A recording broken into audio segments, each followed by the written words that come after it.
Hey guys, it's Mr. Katz. Please don't just watch this video. Make sure you have out your assignment. Pause the video every so often.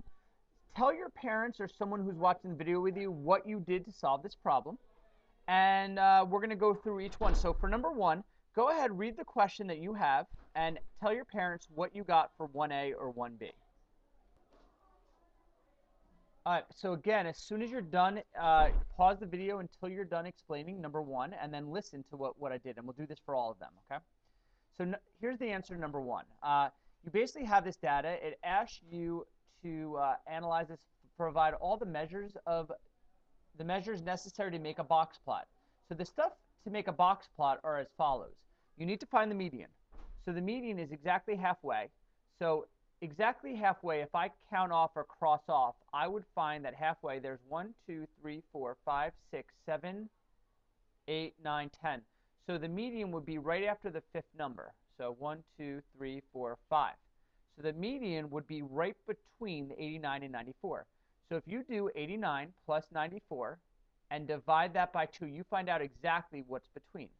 And 89 plus 94 equals, divided by 2, is 91 and a half. That's the median. Okay? We need the median. We also need to make a box plot. We need the upper quartile. The upper quartile is the middle of our upper numbers. So if there's 5 numbers, the middle is going to be right here. So the 97 is our upper quartile. The lower quartile would be right here at the 85 because it's exactly in the middle of these lower numbers. The other things we need are our lowest number, which we call our lowest extreme or lower extreme, and our upper extreme or our maximum is 100. It's the highest number that we got to. So those are the things that you need to make a box plot. Let's see what other questions it asks you. If your friend who moved into this class, sorry, that's bad spelling, got a 72, how would you change the box plot? Okay, well, let's see. The 72 would actually be right here. So now you have a new lower quartile. But that's not only going to change that. Now you have 11 numbers in the data. So if you have 11 numbers in the data with a 72, your median is actually going to change. Your median is going to be 1, 2, 3, 4, 5. The middle is now 89, so your median went up 1.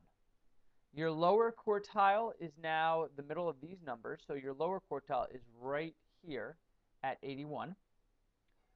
Your upper quartile is right here at 97. So it looks like your upper quartile and your upper quartile didn't change. And it looks like your lower quartile did change a little bit. It went from an 85 to an 81. And obviously, your whisker is going to go farther down to 72. So that's going to be your new lower extreme. Your upper extreme didn't change at all. It's still 100. Now, go ahead and this next question, your square Miss Emery's classes are these 78, 92, and 72. It gives you your friend's mean, your friend's mode, and your friend's median, and it asks you to see which measure would you use to compare if you want to tell him that you're doing better. Not which is the best way, but you just want to let him know you're doing better. Go ahead, make sure you pause the video and tell your parents how you would do this. And then unpause the video or play the video when you're ready. So here, what I would do is we would want to find our own mean, median, and mode. So to find the mean, we're going to add up all the numbers that we have. So it's 78 plus 92 plus 92 plus 72. And you get a total of sum of 334. I'm going to divide it by how many scores we have, which is 4. So 334 divided by 4. And 334 divided by 4 gets you your mean of 83 and a half. Your median is going to be exactly halfway. So if I write these numbers in order, 72, 78, 92, 92, your median is the 4 numbers is going to come directly between 78 and 92. So to find out what it is, I'm going to add those 2 numbers up. And I'm going to divide by 2. And you get 85. So your median is 85. And your mode is your highest number. So your mode is, I'm sorry, the one that occurs the most often. So that's 92. So if you want to tell your friend you're doing better, you can't use your median because Their median is higher than your 85, so we're not going to use the median. Their mean is 88. Our mean is 83. So we're not going to use our mean, but our mode is 92. So if we want to show that we're doing better, we're going to use our mode and say we got about a 92, even though that's not really true. You can say that because it's one of your averages. Even though normally we don't use our mode to say our average, we can use it here because it is the highest one. Next problem, here are your grades. For the rubric, you have Tommy's grade, you have Sean's grade, and it says compare all measures of central tendency. So again, that's the mean, median, mode. Go ahead and pause the video and show your parents how you'd find the mean, median, mode of each, and then play it so that you can see the answers. And here are the answers. Okay. Tommy's median is right between the 6 and the 7. So his median is 6.5. Sean's median is right between the 6 and the 7 as well, so it's 6.5. So if you're comparing both of them, they both have the same median, so it looks like they're doing about the same so far. Now, Tommy has a mode of 8, because that occurs the most often for Tommy, whereas Sean has a mode of 7. So if you were using modes, which you don't really use to compare people, you would maybe say Tommy did better because his mode is higher than Sean's mode. Mean is going to be interesting, because even though they both kind of had around the same score, and even though Tommy's mode is bigger, Tommy one time had a 0. And we know, we talked about in class, that a 0 really brings down your mean. So if we add 0 plus 5, which is 5, plus 6 plus 7, adding up all the numbers in my data set, plus 8 plus 8, hit enter. That gets you 34. There's 1, 2, 3, 4, 5, 6 scores, so I'm going to divide by 6. So Tommy's mean is about 5.6 or 5 6/10 with it repeating, okay?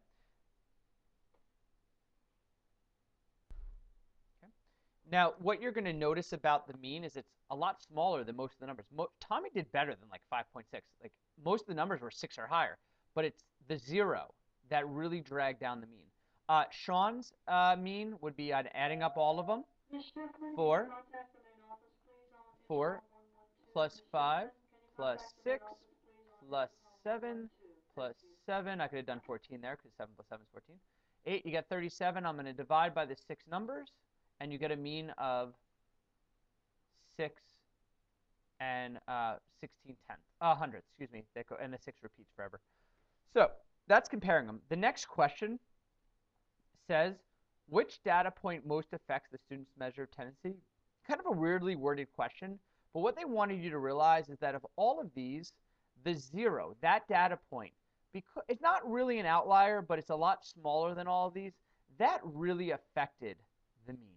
And I wanted you, and I'm sorry about the wording of that question, but it's talking about that an outlier, even though that's not an outlier, let me be clear, but it's a really small number, and it drags down a lot of the mean. Okay. Next question is, all right, here we go. So if Sean got a 0 or gets a 0 on his next assessment, how will his mean change? Well, it doesn't actually tell you specifically for how, like, to get the answer, but what we should talk about is if Sean gets a 0, just like it did to Tommy, his mean is going to go down because it affects it. As you get lower scores, your mean goes down lower. And this is a lot, you know, he got 4s, 5s, 6s, and 7s. 0 is really going to affect his mean. It's going to definitely be lower than that 6.16. Use this box plot. We have something about Amy and Dana. This is songs downloaded for each of the 16 days. One thing that I do want you to answer that was not on the sheet is tell your parents if Amy stands for 16 days, this whole box plot, and Dana stands for 16 days, how many days would it be from here to here? Okay? How much would it be from here to here? How many days does that represent? Okay, tell your parents that. Pause the video, then play it when you're done, when you have a guess. So what you should have said was, if each of these are 4 quartiles, there are 16 days. If you divide it by 4, that means each of these quartiles stands for 4 days. 4 days here, 4 days here, 4 days here, and 4 days here. Again, that wasn't part of your assignment, but I'm curious if you knew how to do that. So it says give the median, quartiles, and extremes for this. So do that. Let's look at the box plot, and we'll just talk about it on here, okay? So just a reminder, for Amy, the median would be right here, which looks like this is going 2, 4, 6, 8. So there's 5, so you're going by 2s. So Amy's median is 14. Amy's upper quartile is 10. Amy's lower quartile is 16. The extreme for Amy looks to be 8. No, sorry, 6, because it's right here. The upper extreme for Amy looks to be 22. And then you do the same thing for Dana. Dana's median is 10. Upper quartile is 18. Upper extreme is 22. And lower extreme is right here, which is 4. Which girl was more variable? Okay, so tell your parents which one is more variable, or say it out loud. You should have said Dana. More variable talks about the range. Which one is more spread out? And Dana's goes all the way from 4 to 22, right here. Whereas Amy's goes from 6 to, I'm sorry, this one goes to 24, 22. 22 minus 6 is 18. 24 minus 4 is 20. And I'm sorry, 22 minus 6 is 16. And 24 minus 4 is 20. So Dana is more spread out, so Dana's would be more variable. Which girl downloaded more songs? So I'm going to go to this right here to see it. It looks like if you compare the box and whiskers, Amy's median is right at 14, where Dana's median is at 10. So half the time, half the days, Amy downloaded 14 or more, but half the time Dana downloaded 10 or more. Okay?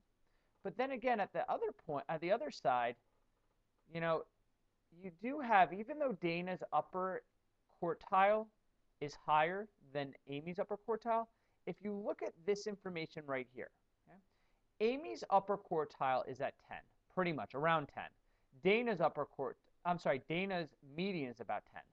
So Dana downloaded over 10 songs 50% of the time, because from here to here is 50%. Each one of these is 25%. Whereas Amy was over 10, this quartile, this quartile, and this quartile. That's 3 of the quartiles.